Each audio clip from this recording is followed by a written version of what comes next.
8h41, en attendant demain avec Jean-Pierre Montanet. Bonjour Jean-Pierre. Bonjour Mathieu. Vous avez déjà brûlé des bougies à la citronnelle pour éloigner les moustiques? Ah bah oui. Ça marche? Oui, la citronnelle ça peut marcher. Ouais. Oui, Ouais, ça pas dépend toujours, des je trouve. moustiques. Pour les prochaines vacances, certains ont choisi des destinations tropicales avec des pays parfois touchés par le paludisme, redoutable maladie qui provoque des ravages dans les populations. Demain, va-t-on enfin l'éradiquer?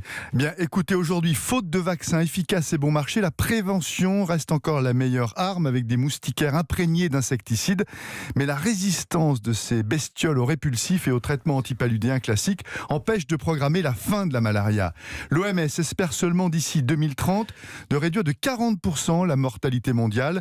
Près de 500 000 morts quand même en 2017, essentiellement dans une quinzaine de pays d'Afrique et en Inde, et 219 millions de cas de paludisme dans le monde. Mais avec le progrès et les innovations technologiques, on ne trouve toujours pas la solution? En permanence, des expériences sont conduites pour s'attaquer à ce fléau. Un projet pilote est en cours sur l'île de Zanzibar, au large de la Tanzanie. Des drones à épandage, beaucoup moins coûteux que des hélicoptères, pulvérisent sur des rizières infestées de moustiques un liquide non seulement non toxique, mais biodégradable à base de silicone.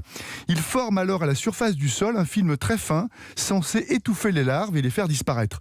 En cas de réussite, cette technique révolutionnaire pourrait bouleverser la bataille contre les moustiques. Il est aussi question de modifier génétiquement les moustiques pour les rendre vulnérables. Oui, alors là, on passe à un autre stade et une expérience. Ça me fait un petit peu peur, ça aussi. Vous allez voir, une expérience financée en partie par la fondation Bill et Melinda Gates a conduit à l'introduction d'un gène de stérilité sur une colonie de moustiques vecteurs de la malaria confinés en laboratoire. En 11 générations, ça va plus vite que pour les hommes, les générations, il a entraîné l'extinction de toute la population. C'est du brutal. Les scientifiques, d'ici 5 à 10 ans, comptent lâcher cette fois dans la nature des moustiques génétiquement modifiés. Mais attention, un essai un peu similaire mené au Brésil pour éradiquer la dengue a mal tourné. Des moustiques porteurs d'un gène autodestructeur ont survécu à leur mort programmée et des gènes sont même passés chez des moustiques sauvages.